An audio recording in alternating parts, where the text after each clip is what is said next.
Fat Los එකේදී quick tip එක. ඔයාලා කවදාක ෆැට් ලොස් එකේදී මේන් මීල්ස් වලට ෆැට්ස් ලොස් වෙන්න කියලා බර අඩු වෙන එක චූට්ටක් කැම ගන්න එපා. එහෙම නැතුව සෑහෙන්නම වැඩි ලොකු හෙවි මීල් එකක් ගන්න පුරුදු වෙන්න. මෙන්න මෙතන තියෙනවා අලවලින් ග්‍රෑම් 300කට ආසන්න ප්‍රමාණයක්, ඒ වගේම කැරට් වලින් ග්‍රෑම් 50කට ආසන්න ප්‍රමාණයක්, ඒ වගේම චිකන් බ්‍රෙස්ට් එකෙන් ග්‍රෑම් 200ක් වගේ අතර ප්‍රමාණයක්. මගේ අල්ල තියෙන මේ හොඳට පෙන්නුත් එනවා ලොකු මීල් එකක් මේක. ඉතින් මේක තියෙන මේ කැම වල ප්‍රමාණය වෙනවාට මේවා කැලරිස් වලින් අඩුයි, ඒ වගේම මේකේ තියෙන සැටයිර් ඉන්ඩෙක්ස් එක සෑහෙන්න වැඩි, ඒ වගේම ප්‍රෝටීන් ප්‍රමාණය සෑහෙන්න වැඩි.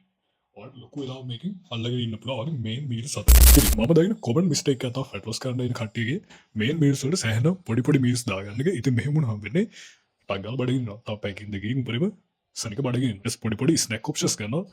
පොඩ්ඩක් බිස්කට් එකක් කියලා ගන්නවා, පොඩි නට්ස් ටිකක් කියලා ගන්නවා, පොඩි සෝඩා කෑන් එකක් කියලා ගන්නවා, පොඩි මිල්ක් එකක් කියලා ගන්නවා. හැබැයි මේ දේවල් වලින් කැලරි 10 20 50 වගේ හරි නැත්නම් සමහර අය කැලරි ඩේසින්ද සාමාන්‍ය බිස්කට් එකක් ගත්තොත් මේක කැලරි 120ක් 130ක් තියෙන හින්දා නට්ස් අවුරක් වගේ ගත්තොත් එතන කැලරි 150ක් වගේ අතර තියෙන හින්දා හරි ඔයාලා හිතන්නේ නැතුව මේ ගන්න පොඩි දේවල් වලින් සෑහෙනම කැලරිස් වෙනවා. මෙන්න මේක හේතුනවා වගේ තියෙන ෆැට් ලොස් එක සෑහෙන ස්ලෝ වෙන්න.